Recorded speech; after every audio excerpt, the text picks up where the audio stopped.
Hello, everyone. This is Christina Barr. You're watching Black Tea News.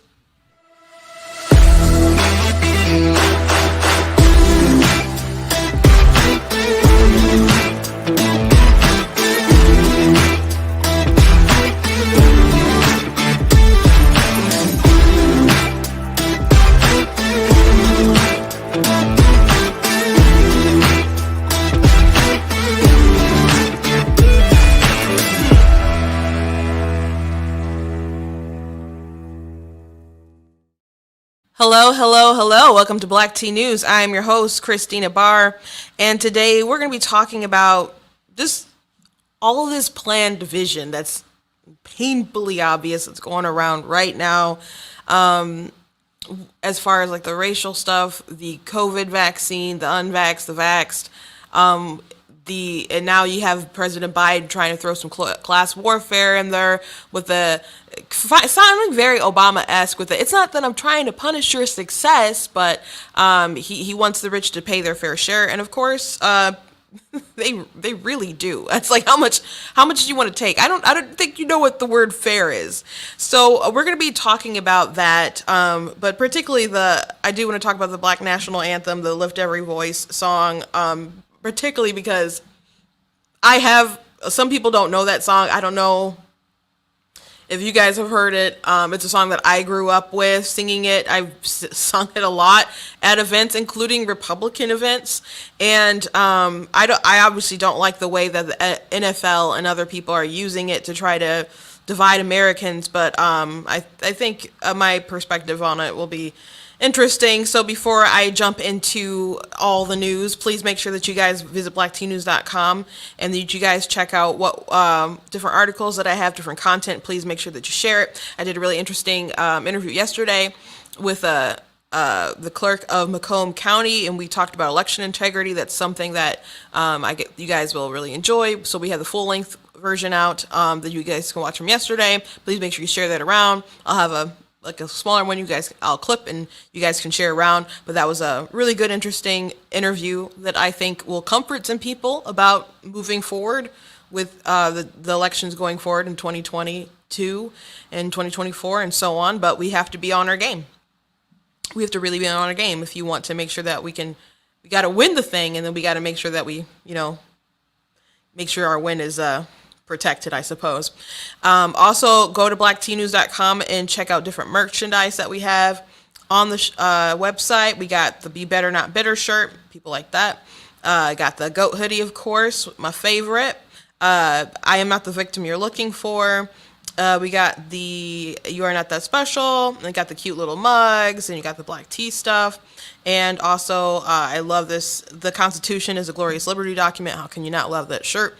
If you look very closely, and I don't think you guys can see from where how this pops up on your screen, but in the glasses, it's not like actual like pixelated like squares. Normally they're stars, so I thought that was a nice touch. At least, and my sister thought it was a nice touch too. So it's a good shirt. You guys should pick up some stuff, and if you would like to donate, you can also go to blacktnews.com/donate if you would like to help the show. I do want to thank Brighter Michigan PAC for me being in the studio. As always, they don't care if I trigger you. I don't care if I trigger you. You can always just keep scrolling. It doesn't work like that. They're not my boss. I'm just using the space, and there's no one to complain to. You just have to be in your feels and cry into the You Are Not That Special mug. So make sure that you go pick that up at the website so you can have something to catch your triggered tears. So before I jump into the topic of the day, I don't have a meme per se, but you guys, I'm sure you heard or maybe didn't hear that there was supposed to be some kind of rally going on, and people were all over Twitter. People were saying, "Don't go, don't go. It's a setup." Like in DC, people were noting about what kind of cameras were up, like full 360-degree like rotation on towers and stuff. And they're like, "Don't go." Like they're looking for people. If you did something bad, you should be caught. But FYI, they are looking for people. And if you go to something like that and you pop up on some recognition software, they're just going to snatch you up. So I guess it was a dud for, I don't know, the law enforcement wanted to pick up people, because there was definitely kind of more of them than the actual people who really wanted to show up, and they didn't really have any altercations. There was, I saw a story in the AP that someone that they did arrest was actually a federal agent, and I think they arrested them for having a gun on like Capitol property. But I don't know if he was there like undercover on business and got picked up on an accident, or just was there. It was just interesting, but I think they're going to let him go. But some people noted that some people in the crowd looked interesting, and then one of my favorite political comic artists kind of just drew a picture and say, "How do you do, fellow patriot?" So those guys looked a little suspect. And so it's funny how just the internet is. So Twitter was having a really fun time with these guys, and we're like zooming in their pockets, like, what's this, what's that? Look at their watches and all kinds of other stuff. And I don't know, they do look a little suspect, but if it was just a big fishing expedition to pick up a lot of people, I don't think they got exactly what they wanted. It's just funny. That's all I have to say about it. I thought it was funny. So, lift every voice. So Bill Maher mentioned a little something the other day, and I find it interesting that more and more clips of Bill Maher that Republicans and stuff are sharing, because there's issues where he's like gung-ho about, and because he fancies himself a classic liberal, so he wants to stand up for free speech, and he thinks his side is a little crazy. And I'm going to play a little bit of what he says about it. To me, when people say to me sometimes, like, boy, you go after the left a lot these days. Why? I'm like, because you're embarrassing me. That's why I'm going after the left, in a way you never did before. Because you're inverting things that I'm not going to give up on being liberal. This is what these teachers are talking about, that you're taking children and making them hyper aware of race in a way they wouldn't otherwise be. I mean, I saw last night on the football game, Alicia Keys sang "Lift Every Voice and Sing," which now I hear is called the Black National Anthem. Now, maybe we should get rid of our national anthem, but I think we should have one national anthem. I think when you go down a road where you're having two different national anthems, colleges sometimes now many of them have different graduation ceremonies for black and white, separate dorms. This is what I mean, segregation. You've inverted the idea. We're going back to that under a different name. So we're making for interesting bedfellows, certainly. And he's right. These people have lost their mind, and you'd be surprised how many Democrats, though I went to an event and there were crazy people who just think we're all crazy. Not just crazy, but don't have any kind of compassion or empathy for other people. Like, we literally don't care, which is a really radical thing to say. So there's people who are just so brainwashed in their dogma, but there's people who just are not involved that deep. Like, they want to live their life, they want to take care of their kids and their family, and they may lean Democrat, but when they see all this kind of crazy stuff going on, they're like, I'm not with that. There's plenty of moderate Democrats, and maybe they didn't consider themselves moderate, but they're just not insane, and they're like, the world has gone too far.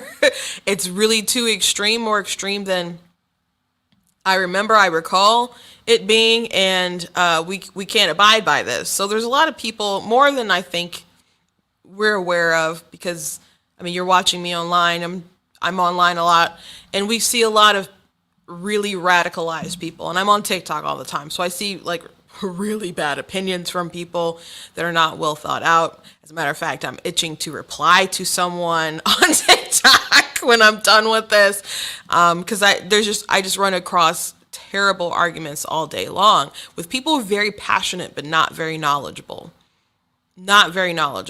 And it's concerning sometimes, but there's more people out there who are normal, rational people who just want to take care of their families like you want to take care of their families, and they see how polarized we are, how extreme things are, and they don't like it just as much as we don't like it. So you have Bill Maher, who's repeatedly having conversations on his show about how he's baffled by white people clapping or being happy that they're not going to be the majority race, which is so weird. I think Jimmy Fallon said something like that on his show, and the audience applauded. And he's looking like, what? Like, he was taken aback by that. Like, but they're, I don't know, trained sales programmed to clap at something like that. And Bill Maher's like, that's weird. Like, why do you hate yourself? And I definitely don't understand it. Like, why would you hate yourself that much? So, and he's upset with people not being able to voice their opinions, though he's never had a trouble voicing his opinion and trashing people he doesn't like. But there's so many Americans who are afraid to speak and who are condemned if they speak out, or they don't even have to speak out. If you find a tweet from like 5 years ago, it's enough to ruin your life. So we live in an extraordinarily insane time. And so this Black National Anthem thing, FYI, it's not now recently called the Black National Anthem. It's been called the Black National Anthem for years. And to me, and I have called it that, and I'm probably not going to change anytime soon. So if you're triggered by that, that's just one of the things I'll have to cry in the mug about. But it's not something like I'm ready to leave the United States and join Wakanda, which, by the way, I enjoyed Black Panther, but I thought it was silly because I'm like, if some random African showed up with some guns, like, we're going to take over, like, join us, I'd be like, no. I'd be like, no, and I would stand by my redneck brothers and sisters and defend the homeland. Like, I'm an American. I'm not just going to join up with a nation who's been, like, lying to our faces the whole time just because we're both black. That doesn't make any sense to me. Like, it's like, where you been? I've been here in America. They've been doing me well. But I don't know where you from. So the movie, though, like I said, I enjoyed it. Extraordinarily overhyped.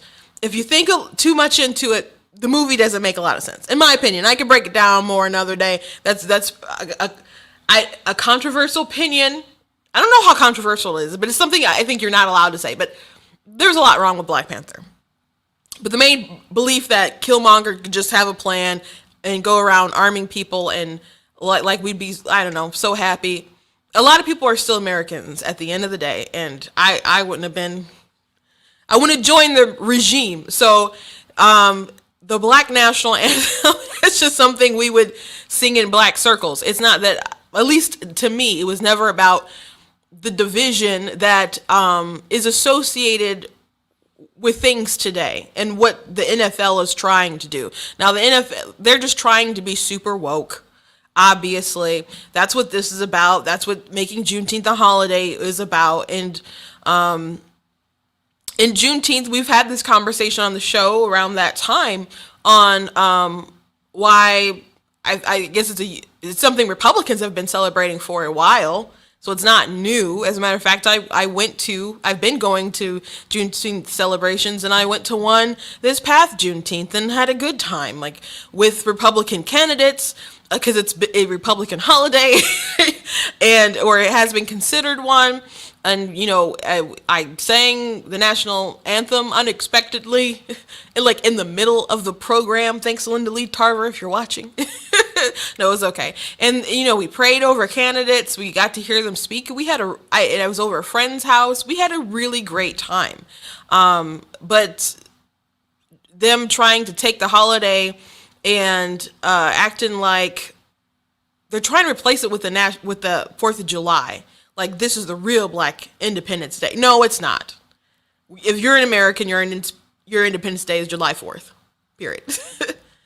And then they would bring out Frederick Douglass's speech, and we've talked about this on the show before, about his 4th of July speech that he gave on July 5th, not the 4th, about what is 4th of July to a slave. And they have a woke approach about how they break it down, but it's a really great speech. And if you haven't read it, you got to read it. It'll take a while. And I think I'm still probably going to do something where I read through it and break it down. Because he defended the Constitution. That's where that shirt comes from, by the way. This shirt with Frederick Douglass that I did. Let me scroll up. And This shirt, that is a quote from that speech. The Constitution is a glorious liberty document. That's where that speech is from. And he defended the Constitution. He defended America. But he did have some grievances. And we all have grievances too. That's what we talk about mostly every day. The state of political things. And really, as I read that speech, a lot of it felt to me like how I would feel talking about the abortion issue. And people on TikTok are probably so annoyed and so frustrated that I keep bringing up slavery when I talk about abortion. But honest to God, they make so many of the same arguments. As a matter of fact, I replied to a comment earlier because someone said that they weren't morally the same thing. And then someone was like, it's the woman's property. They can do what they want. I'm like, oh my gosh, you made that really easy for me to make that comparison. So his frustrations that he said with America and Christians in America for not going hard against slavery the way that they should have, especially with the Fugitive Act, where people in the South are basically empowered to go get people and bring them back. The fact that people would just go along with that, like he said, we should have considered that an assault to religious liberty. There's some powerful stuff in that speech. And he would not be okay with the state of affairs going on today. But I really, if you got to read that speech, I think, to understand him a little bit more. But they try to just frame it like, oh, he had a problem with 4th of July, and so we're going to not use that. We're going to use Juneteenth. That's crazy. And the ironic thing about Juneteenth is it's nothing particularly special. I mean, as a nation, happened as a whole that day. And those people were actually already free. They just didn't know they were. That's what's so interesting about it. The people were already free. They just needed to have that revelation of the freedom. And we have so many people who are mentally enslaved. Mentally enslaved because people know the power of dividing us by race. And that's really what they're doing today. The NFL, they're playing a game. And they're just using something that's pretty... It's personal to me because I have this long history of singing the song. Good memories of the song, being in children's choir in elementary, singing the song in places, singing the song at different events, political events and things.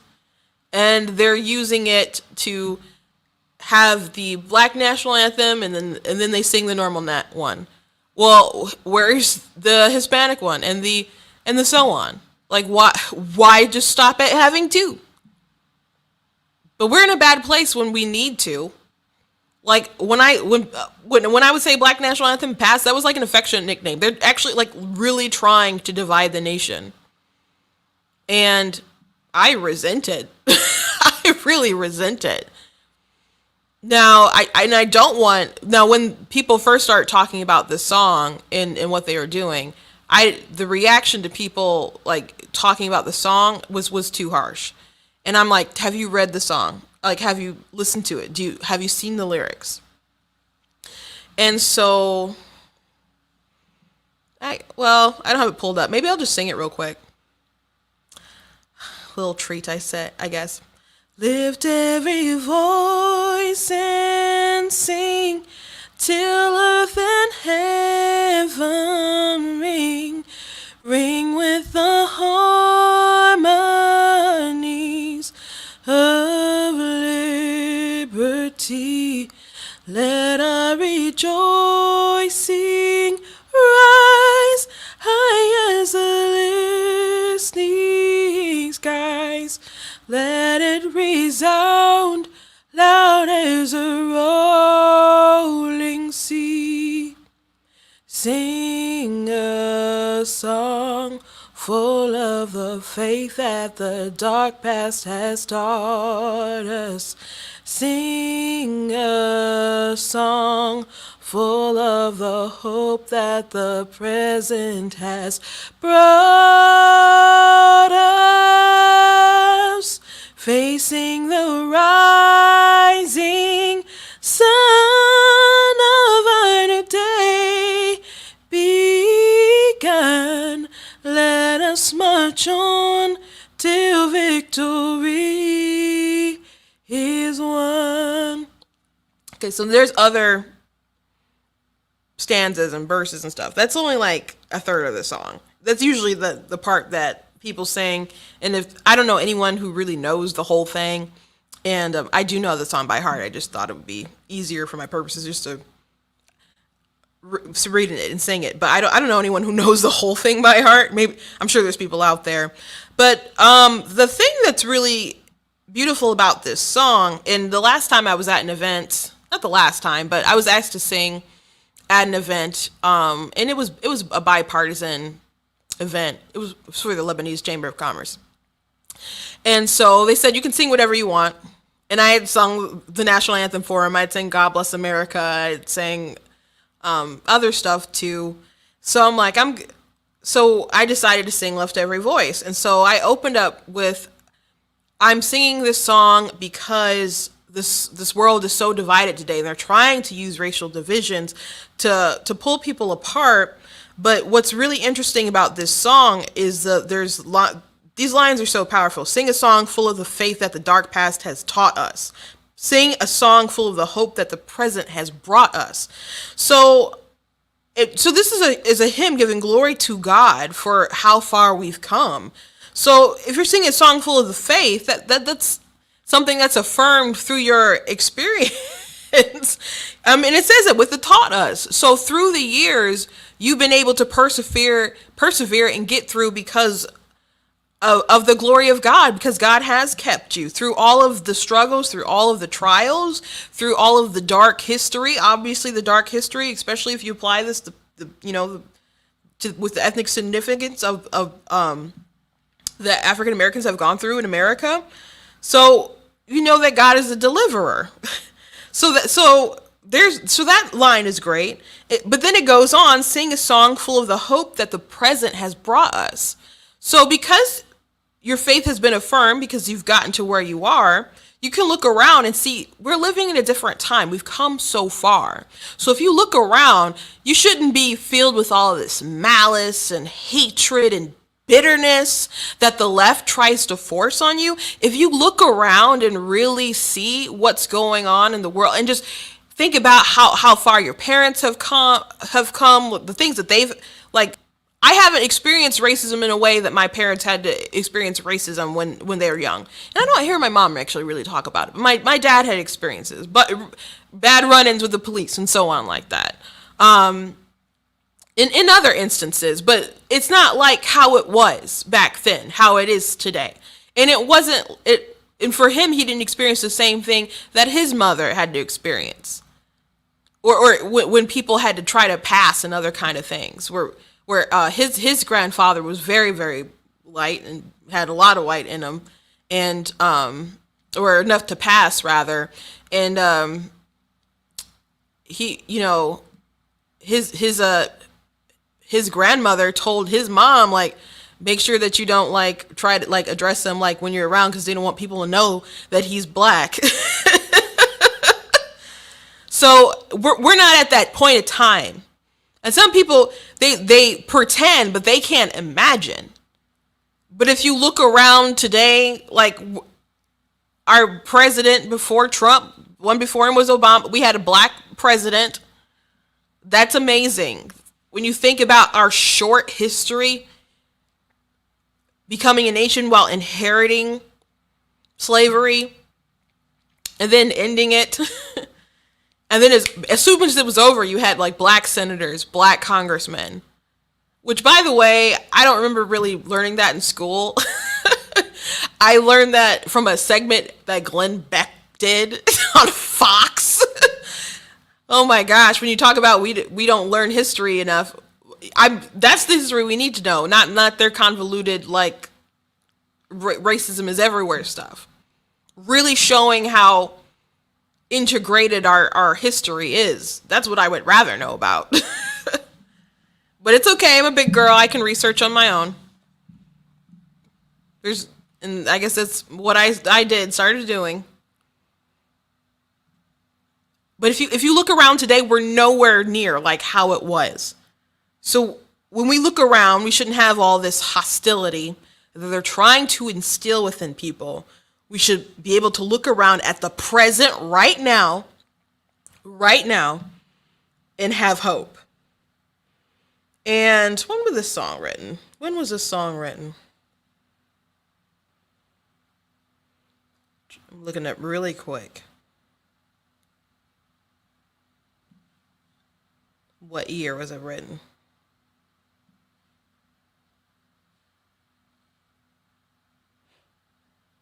$1990?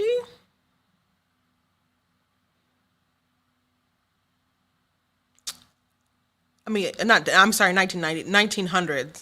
I don't know why I said 90. 1900. It was a hymn written as a poem by NAACP leader James Weldon Johnson in 1900. So in the year 1900, they said, we've come a mighty long way. Look around right now at where we are. In the year 1900, we've come a long way. We have a lot to be optimistic about in the year 1900. Yet we cry for our microaggressions. Oh, you guys are welcome. You guys are welcome about the song. I thought it was better than just going at lyric by lyric and explaining. I do love the song, but people don't even understand the spirit of it when they read the lyrics.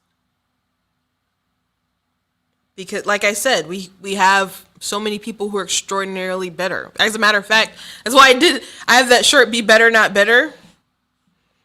That's from a saying after I went on a rant on a video I posted on TikTok, because I heard someone talk about how even if they rioted and looted in every store, I guess there is, it would never be enough to erase the debt that's owed to black people.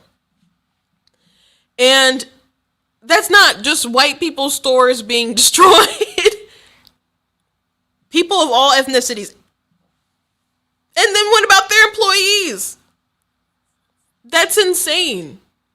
That it can never erase the debt. So reparations won't be enough. There's nothing that will ever be enough for some of these people. They just want chaos. They just want to hurt. They've convinced themselves that they need to be hurt, so they have to hurt others. And it's just getting worse. So Bill Maher, he's talked about critical race theory. He's had Ben Shapiro and other people on to kind of talk about that subject. And it seems like something he's really concerned about, because we are making children more hyper-racial in a way that they wouldn't normally be. I don't have this up here, but one of the shows I started with not too long ago was a post someone wrote to Crayola, the crayon company. And they're like, Negro, why'd you put this on your crayon? I had to explain what this was to my child. And Crayola was just like, our crayons are multilingual, and it's not pronounced Negro. It's Spanish. So I wonder what this hysterical mother actually said to her child for 400 years. Or maybe you're an idiot. Maybe she could have asked Crayola first or Googled it before telling her child that that's what they call black people. And I don't know, societies mean whatever she said to darken that child's world. It's amazing how divisive we are today. When we've come so far, and I haven't really talked about critical race theory in a minute, but you guys know I talked about it a lot. And they have criticisms for the civil rights movement, because the civil rights movement was about moving forward. And they want to dismantle things because at the root, they think all these things are systemic, built up by white supremacy, and they need to be dismantled. They want to dismantle our institutions. You know how many times I've been told by people that the Constitution wasn't written for brown people? Well, it was just written. It was written, and it applies to me. It wasn't written necessarily for me when it was written, because I didn't exist yet, but it applies to me because I'm an American citizen. So it's definitely for me. It's written for Americans, for citizens. And it's not written for people who weren't American, but the people who immigrated over here. It's definitely for them. And it definitely applies to me, and I'm not going to just renege on my liberties like free speech and Second Amendment and, all these things that we hold dear just because some Marxist college professor in your law school told you that you need to go woke. I'm not just about to join Killmonger and start taking over the U.S. while singing Lift Every Voice. That's not what's going to happen. That's not what's going to happen. So there was, I don't know if you guys heard, but well, I guess I was the only one who wasn't really following the story too much, but there was a young woman who was missing, and Joy Reid had a comment on it that people thought was silly. So I'm going to just play a little segment of her show. If you've been watching the news for the past few days or on Twitter or TikTok, you're probably familiar with the name Gabby Petito, the 22-year-old aspiring social media influencer who was reported missing after her fiance returned from their van life excursion without her. On Sunday, human remains believed to be Petito's were found in a national park in Wyoming. An autopsy is scheduled for tomorrow to confirm the identity. Now, it goes without saying that no family should ever have to endure that kind of pain. And the Petito family certainly deserves answers and justice. But the way this story has captivated the nation has many wondering, why not the same media attention when people of color go missing? Well, the answer actually has a name: missing white woman syndrome, the term coined by the late and great Gwen Ifill to describe. Joy Reid has a TV show. She can bring attention to this to anyone who goes missing. She could have a whole segment cut out 5 minutes of her broadcast every day if that's what she wants. And she did bring people on there, some indigenous people on there to talk about that. And it is an important issue when anyone goes missing. But to the Petito family, they have a child that's now gone and they need answers. They want answers. And you're taking that segment to racialize it? For what for? Why? You could just do something positive.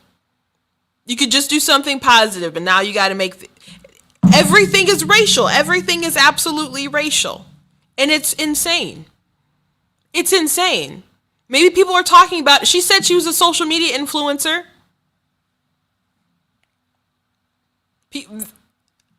I'm not familiar with how successful she is as far as being an influencer, but some of these people have bigger followings than Joy. So maybe that's why people are talking about it. And not just because she's white. Because there's a lot of white people go missing all the time too. But if you want to draw more attention to just people, period, who go missing, you feel free to do that, absolutely. But making another racial segment, she's such a serious race baiter. horrifically. And that's why I enjoyed Nicki Minaj, like, going after her. I gotta be honest with you. It was some much needed shot of Fornia. Seriously, because Joy Reid is such a race baiter, and so is Don Lemon. So people were talking about that on Twitter. Like, obviously, Joy Reid has a platform, and she can bring attention to this anytime that she wants to. So, like, well, why are we so captivated when white people are taken? There's a lot of people who go missing. There's human trafficking, which there's articles about that stuff that comes out all the time with the FBI, whoever arresting people associated with that. That is a really big rampant problem. That is a local rampant problem as well, where I'm from too. Like, you better be careful, and they'll take people not just young; they'll take older women too. So you got to be careful. You better start carrying, is all I got to say. And just be careful where you go. Doesn't matter if you're young or older. The people will take you. But it's insane that she would take this story and be like, why do we always care when white people go missing? Why do decent people care about things, Joy? She mentioned she was a social media influencer. Maybe that's why that's a story, why it's big news.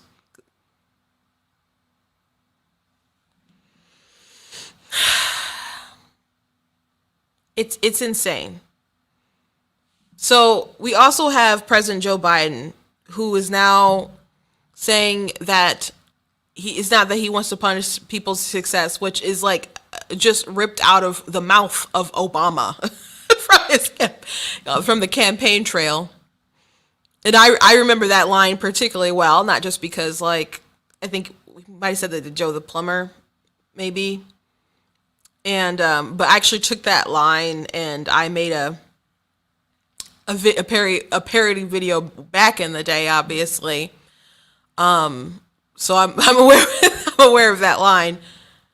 But Biden is saying that the rich need to pay their fair share, and it's just so laughable because America has a very progressive tax system, and we really tax the wealthy a lot, and they do pay a lot of money. As a matter of fact, that's why 50 Cent was like, if he considered briefly, it seemed like, voting for Trump. And then Chelsea Handler was like, I had to remind him he was black. Another disgusting thing, and she's a disgusting person. But he said, he didn't want to be 20 Cent or something like that. Because it's one thing for the government to be taking like 40, 50%, but in some of these states, they keep raising these taxes. Their taxes are going to go up. And people might say, well, we get so much stuff in these Scandinavian countries. Well, everybody's taxed high in those countries. We have a pretty big gap from people paying taxes. And so Biden and them will lie and say no one else will pay more taxes, but that's not true. That's not true at all. They're going to get you. And you shouldn't trust these people because they're liars and they've lied on a bunch of things. But when people say fair share, someone's going to have to explain to me why it's fair that you work and you produce something and then someone gets to take like half of it. Why is that fair? I don't care how much money you have. Why is that fair? And people will say, well, they can survive on less. Everyone can. We live in America. Most everyone can survive on less. Most everything that we have is a luxury. We do most everything on our phone. They're luxuries. Extraordinary luxuries. These things. This one's kind of old, but it's expensive. And sometimes people don't manage their money well. So if you want to talk about fair, their fair share, that is a really weird phrase. I guess it's persuasive and it's effective. But they say these things while AOC goes and she goes and has fun with her in her tax the rich dress at the Met Gala with a bunch of people who are going to get their tax accountants to help them pay as little as possible. But it's really amazing with Joe Biden because, he's someone who's just lived off. He's in government, but so he's supposed to have served the people, but he's living off the government teat, as you could say, for a long time. But then he takes his cut of allegedly from the very well Hunter Biden emails that in the laptops, which some publications still say it's misinformation, which is crazy because obviously it was true. I mean, I saw pictures I wish I hadn't seen. He talked about how he lost laptops, like, and left them, and like his own admission. It's pretty obvious that was real.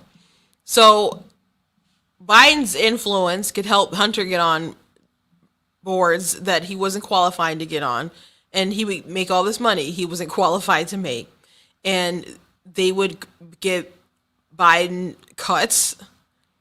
They take off the top, according to one of Hunter's business partners with Biden, and I don't know if they really even denied that with Biden. They just kind of tried to pretend, and people didn't really press the way that it should have been pressed because they wanted him to win, obviously. But Biden's always made, they've got this shady kind of dealing with his son going on. He's always been someone who's been in the pocket of like the banks and would make, work on legislation for related to banking and things and be on their side, not ever the side of really the little people, as they would call them, or think that they are, rather. I don't know if they would, Biden would probably say something like that. Probably something worse than that, like accidentally, like purposely, but not really thinking, because that's just how he is. So there's some people kind of waking up. Like there's this really big TikToker. He's a black young man, and he just is always like pro-government and has the dumbest takes. But he did a video about the IRS and with the Biden administration, them proposing that if you have a bank account with more than $600 in it, the IRS will monitor that.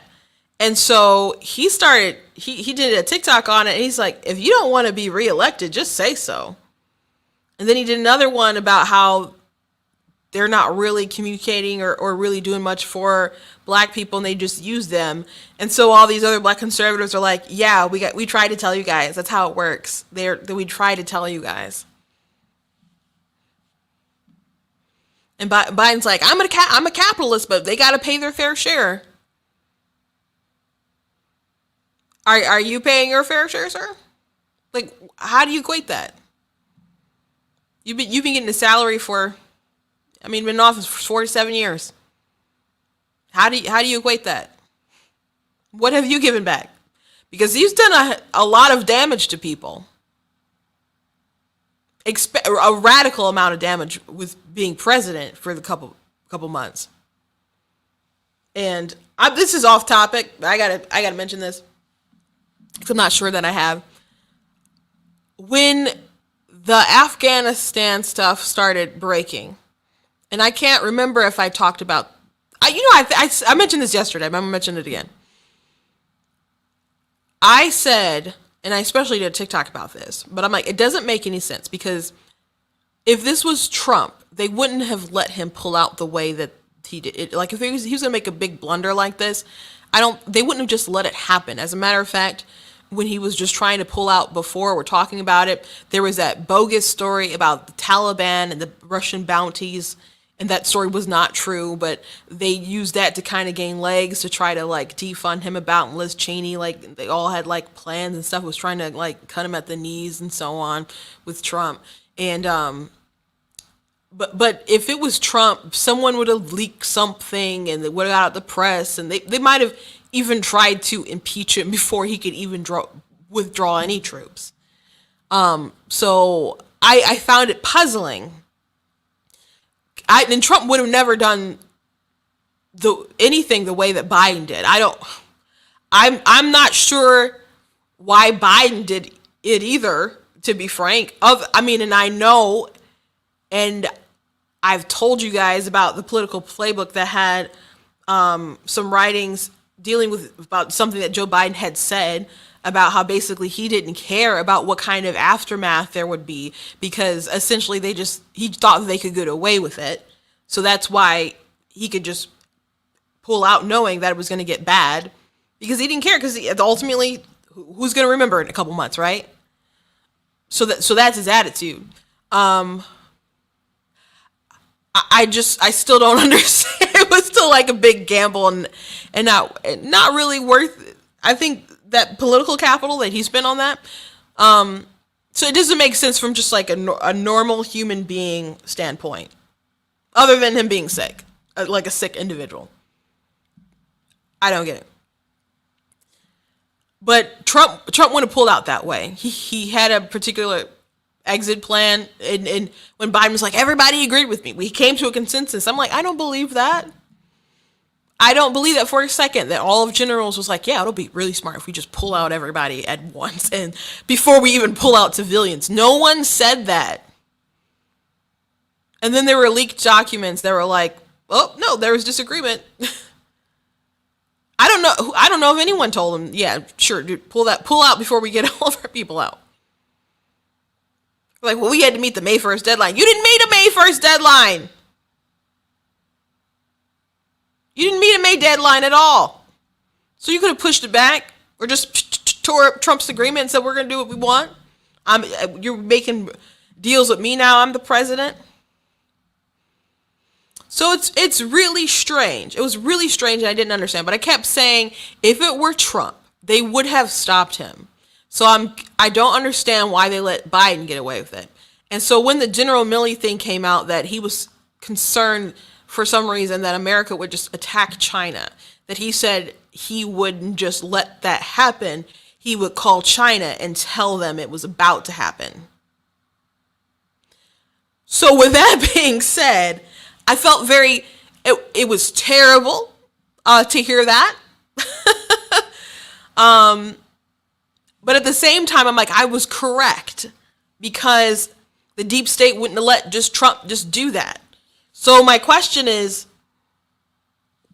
why would they just let Biden do that? Is it because they want the conflict to be bad and they know it'll maybe drum up things in the future that they'll be back in the war effort once more? Or were they really like, we can't respect Trump as the president in his office, but Biden is the president and there's an adult back in office, and even though he's doing something that is radically stupid and dangerous and that's going to have consequences, so many consequences, we still have to respect that office, so we're just going to pull out all of our troops and leave Americans?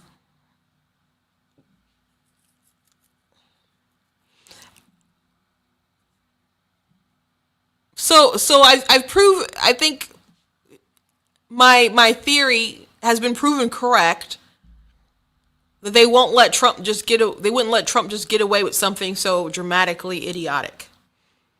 But the question is, why did they let Biden do it? Why did they let Biden do it? Interesting question. So the last bit of division I wanted to address was the vaxxed and the unvaxxed. And it's really bizarre to me that we're talking about this so much at a time when people are like, my body, my choice. Because obviously this isn't my body, my choice thing. Like abortion, a body autonomy. I'm like, no, that actually has nothing to do with bodily autonomy, because there's a baby inside of you. It's alive. It has its own unique DNA. It is rapidly developing. You can try to kill it as soon as you want to, so you can, in your mind, avoid some kind of big moral dilemma, but it's a life regardless of whether it just has a heartbeat and the brain is starting to form, or whether you're 20 weeks in and it's about viable. Like, it's a life either way. So that's actually not about bodily autonomy, but the vaccine, whether you get it or you don't get it, that's really on you, because you can still catch it, you can still spread it. And a lot of people already have natural immunity. Some people may just have natural immunity, but there's people who have antibodies. So it just makes sense that there's no consideration for the people who already have the antibodies in them. But they're really, really driving division. And I was listening to someone on the radio. I think it was a Frank Beckman show. No, not Frank Beckman. It was a Christian station. Can't think of what. I can hear his voice, but I can't think of his name. But they had a lawyer on, and someone called, like, what can we do about our employment? Because our employer is trying to force this. Like, can I go after them legally? And the lawyer just really shot them down, saying, there's so many people, I've got so many calls about this. We've looked every kind of which way, and we think what kind of lawsuit anyone puts on, the businesses are just doing what the mandate instructs them to do. So they have that covered because they're just really following the rules. And if we go the legal route, it just looks like they'll end up shutting it down anyway. So they're just kind of like, we have an answer for you, but it's not the answer that you want to hear. And it's terrible that people are being, forced between deciding whether they're going to take it or they're going to not have a job. And I'm not going to shame anyone for whatever decision. I don't care what you choose to do. I don't care. There's a TikTok someone did when it was just like, oh, and someone was playing two characters and like, oh, I'm vaccinated because I thought that was best for me. And the person's like, oh, I'm vaccinated because I think that's what's best for me. And they're like, huh. And they're like, and the title was How the World Should Work. And it was interesting going into those comments and seeing so many people triggered by that video. It was just kind of like, oh, we can accept each other's decisions and then mind our own business. They're like, no, we can't do that. And then I was going through the comments, and there's people who don't even know that you can still catch it and still spread it. And it was amazing to me. It was amazing to me. I follow someone on TikTok, and they said that they wanted to have a conversation like on YouTube and stuff with someone, and they wanted to make sure that it was someone who had qualifications. They have a pretty big account, but they said for themselves that they try to cover COVID and the vaccines and stuff very neutrally. But he said if the app was skewed in a way that it was mostly elderly people, he would put probably nothing but positive content about it and encourage people to get it. But because it's skewed, TikTok has so many young people on it. It was an app that just I think you can be 12 and have a TikTok, which parents, please watch what your kids are doing on TikTok. I promise you they are embarrassing you. So please check your kids' TikTok. But he said since the app skews so young, that's why he's so more neutral about it, because the push on young kids doesn't make so much sense, because there are risks to taking it, and you're going to be pretty much okay if you just kind of try to live your life right now. So it's strange. It's very weird. Yet there is such a big push for us to be divided against each other. Same thing with the masks. Our governor, she had an executive order that was, no, I guess it was an executive, when she had her executive orders, she was basically, at one point, was like, if someone doesn't have a mask, like, confront them. I can't remember her precise language, but they tried to walk it back. Like, she didn't say confront them, but she did, she didn't encourage people to get aggressive with one another, but I'm like, you should just tell people to mind their own business. Like, go run your errands and go home, go to work, stay safe, but social distance from people. Don't confront someone who's not wearing a mask. Like, how much energy are you taking to even bother them like that? And how much, like, spit and, like, time can you have with, the virus sort of spreading? Just keep your distance. It doesn't make any sense. And then when she couldn't enforce her strict, harsh penalties on people anymore because the Supreme Court said she was unjustly using the powers, they were like, well, we're going to strip businesses of their license if they don't enforce these things. So she was using, like, the health department and stuff, and as her right hand, and just saying that we're going to strip you of different licenses if you don't meet the certain standards. So then it became the businesses have to get to the place where they're enforcing these things. And so it's like the business owner versus the customer. And when I saw how much in a bind people were and how afraid people were being shut down, I was compliant for their sake. Like when I would go to a place, because there are places I went or ordered from when they weren't open because I wanted them to stay in business.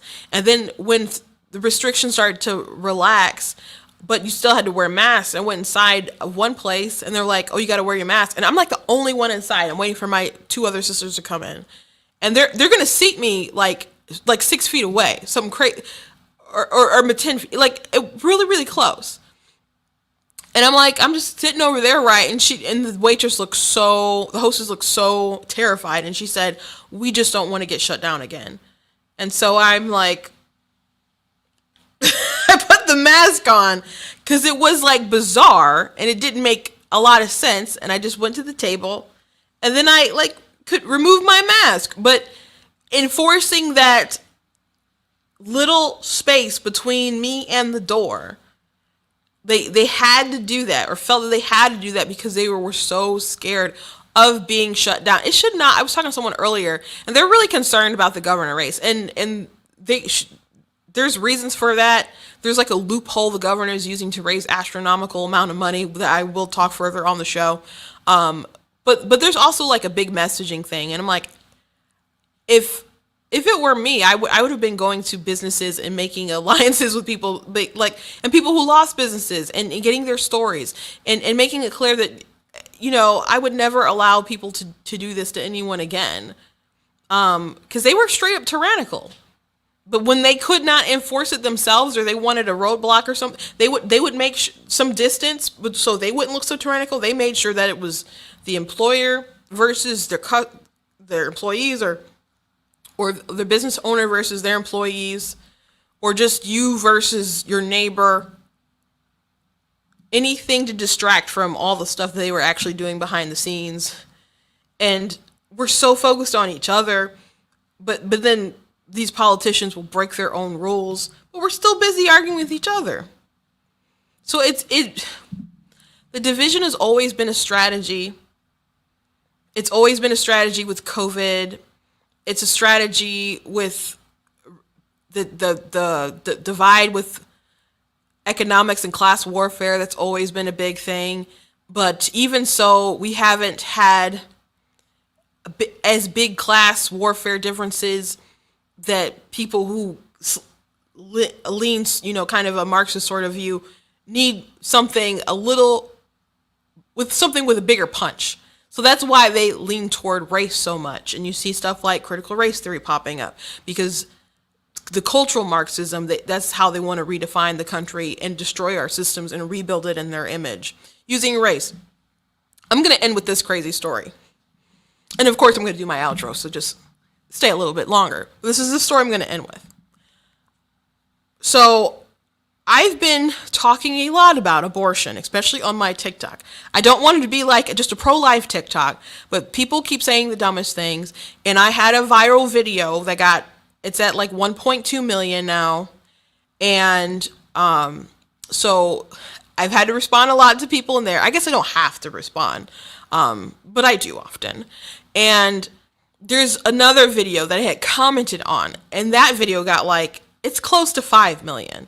And it was a really dumb video, but there's a lot of young, dumb people on TikTok. And so I commented and I said, you made a 3-minute video about pro-life and you don't even understand what it is, or didn't cover what it was, because she was trashing pro-life people. And she was putting all these caveats like, oh, what about war? What about the death penalty? What about pro-life means you're against abortion. That's what it means. And so all these people started commenting under my comment. I got I don't know, maybe 950 replies under my comment. So I've been getting a lot of notifications and stuff from these people. And it happened in a week that I was on a temporary ban and I couldn't post. So there was a lot of stuff I would just record and put in my drafts, and I was just kind of waiting to respond. So anyway, these people are like, a lot of them are following me on my page and so, like not follow, like hitting the follow button, like coming over to troll me. So I've been having a lot of arguments on this topic for weeks now. So anyway, I had seen a couple of people say that the pro-life industry is just about white people trying to keep themselves from going extinct. And I just thought it was ridiculous when I heard it. And so the person who said it in my comment, I did a video reply and I mocked it. And I said, are you not aware of the eugenics history of like Margaret Sanger and like the guys who ran NARL and like the population control even of the guy who took over Planned Parenthood after Margaret Sanger? Because she wasn't even that into abortion. But after, they moved forward with the company after her, that was their big push. So I'm like, aren't you familiar with all these kind of things? And I think I also maybe made a parallel to slavery and other kind of stuff. I can't remember the full video. I've done a lot of them. So I just thought that was so silly, but people kept like saying it here and there in comments. I'm like, what are people talking about? So I eventually stumbled across a video of from a larger account of a black man explaining how the pro-life movement is fueled by white supremacy. And I wouldn't say it was like, they had a lot of like segments and what stills and stuff he was using in his video. I can't say that all of it connected. I'd have to find it again to do like a thorough debunking of it. But it just looked like at one point white people were like, oh, there's a trend and eventually we won't be the main group if this trend continues. And then it's like, oh, we're aborting our children. We should stop that. And then it was like, and then the pro-life movement was born. I'm like, that's really strange when you consider how many black people are aborting our babies. I mean, our population is like stagnant. Like other people are like growing, but like black Americans are stagnant. It was like 12 point something or maybe 13 point something. And then it's like, and then you like lost a point something. Like I actually like went down at one point. So I'm like, if they have, I mean, they put it in minority, like urban cities where there's a lot of minorities who will get it. And they Planned Parenthood, they have advertisements. They put out a Mother's Day advertisement and they had like 3 pictures and 2 of them were a black woman. The other one was a Hispanic woman. I'm like, they know what they're doing. They know who they're catering to. They're like, well, they decided to do that. Yes, but they're like predatory lenders who go after these women who are desperate and vulnerable. They convince them that their children are a clump of cells. And then they lure them in there, and then they sell their baby body parts. It's so crazy to me. It's so crazy to me. So anyway, I'm going through the comments in this video. And in the comments, people are saying, I knew they didn't care about them kids. I knew this wasn't about no babies. It's always about race. People say, why do you always bring up race? It's always about race. And I'm like, and I didn't reply in that thread. And I should have marked that video so I could just reply to it. Because I don't know who the guy was. So unless it comes across my page, I probably, won't see it again. But let's grant the premise that white people as a collective looked at the data and said, oh shoot, we're on a downtrend. So we have to stop abortion. Even though it was pushed by a lot of white guys. So let's say that's what the pro-life movement is. Okay, let's say that's what fueled it. Even though that would have nothing to do with me anyway, and I think it's scientifically it's a life, so I think it's a rights issue. Of course, I think it's a morality issue. It's evil, and so on. So the reason why I'm pro-life anyway has nothing to do with that premise anyway. But I'm going to grant them the premise that white people decided we're losing too many white people, therefore we can't keep doing this. I'll grant you that, okay? I've granted the premise. So my problem and my question becomes, why couldn't those black people in the comment threads go, oh my gosh, they're concerned about killing off white people. So why aren't we concerned about how we're killing off ourselves? So I'm just like, where is the critical thinking? And I don't know if it's possible for them to do that while they're so fixated on race. Because if you're now saying it's a white supremacy thing, and then they're like, the white people, they only want to be pro-life because of white supremacy, so I'm going to kill my babies. That's insane. But that's the way that they're trying to move this now. We have like legit evidence. It's undeniable about abortion industry, Planned Parenthood, eugenics. Undeniable. Yet someone can say white supremacy. We can't save babies no more. Like, why can't it just be the argument about, do you think it's a life? And should it get the right to life or not? Like, that's the argument. That's the argument. That's all that's required. These people would take Kool-Aid from Jim Jones if he said the white supremacists don't want you to take this. That's how poisonous our culture is right now. That's where we are as a nation right now, that people are so obsessed with race. If you want someone to be against an issue, all you have to do is say, well, the racist white people are against it, and go from there. And there is an alarming amount of people who are trying to make that argument in my comments and pages and stuff that I'm arguing with. So I'm just like, I'm amazed, I'm baffled, I'm a little afraid. I don't know. I wouldn't say afraid. I'm concerned. I'm very concerned.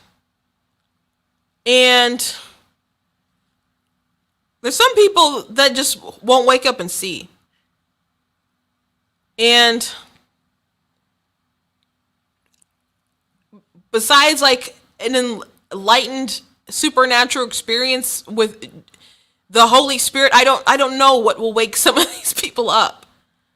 Now, some people you can't have a conversation with. Like I shared a video on TikTok of a testimony of the abortion doctor who stopped practicing after his child died, and he went before Congress. I can't think of his name, but he went before Congress explaining second trimester abortions. And so I played a clip of that video because someone said it's just like pulling a plug. I'm like, no, it's not. And I played that video. But there's still people arguing even on that video about defending that. And then bringing up racism. So that's what Biden and them are doing as far as like trying to take over elections. They talk about the big lie, but they're trying to talk about how it's voter suppression. More people voted than ever before, but voter suppression is rampant. Are you kidding me? Are you kidding me? But that is their tactic. So what do we do? What do we do? Well, I need everybody to speak up and talk about this nonsense. And the hour's getting kind of late, and so I'm gonna say this, and maybe I'll deep dive into this a little later. But do you know how many times people come up to me and say, "I'm so glad you're saying what you say. If I said what you said, I'd be called a racist." And I've just started looking people dead in their eye and say, "Well, they call me a coon and a sellout, so And then there's a little awkward energy between us. But it's not my job to make any of you comfortable. That's not why I started Black Tea News. But if I'm already a minority, and I'm a minority of the minority because I'm a Republican, conservative, speaking out against these things, and I get hammered from people who are black, Democrats, and liberal leftists, but even white leftists have the audacity to talk to me any kind of way. So if people are going to say those things to me, I need you guys to buck up. And when someone says you're a racist because you come with facts, just say, no, you're stupid, and just keep speaking facts and speaking up. Because you're not a minority. You're not a minority. So if we don't come together and just decide at some point that enough is enough, they're going to keep winning and using this tactic, especially if it works. That's how they're going to keep winning. So that's something we'll have to work on together going forward. But thank you guys for tuning in today. Please visit blacktnews.com and check out content that we have on the website. And please make sure that you share, that you like, that you subscribe, that you tell someone else to tune into Black Tea News. Please check out yesterday the interview I had with the Macomb County Clerk, Tony Ferlini. We talked about election integrity, and they're doing some really interesting things, at least in Macomb County, that I think that they should spread around, that could alleviate some of the fears that I know a lot of people have and concerns that people have going forward. So please check out yesterday's interview, and please check out different merchandise that I have on the website. Mr. Feeney actually did really like my hoodie. So please go check out like the GOAT stuff, the Denounce White Supremacy, Defeat Joe Biden shirt. I got pro-Trump stuff. I got, I'm not the victim you're looking for. Really like that shirt. And stuff with black tea. You are not that special mugs. Make sure that you get something and trigger a leftist today. And if you enjoy what I do here, please go to blacktnews.com/donate and leave a donation. I'd really appreciate it. God bless you guys, and I will catch you tomorrow.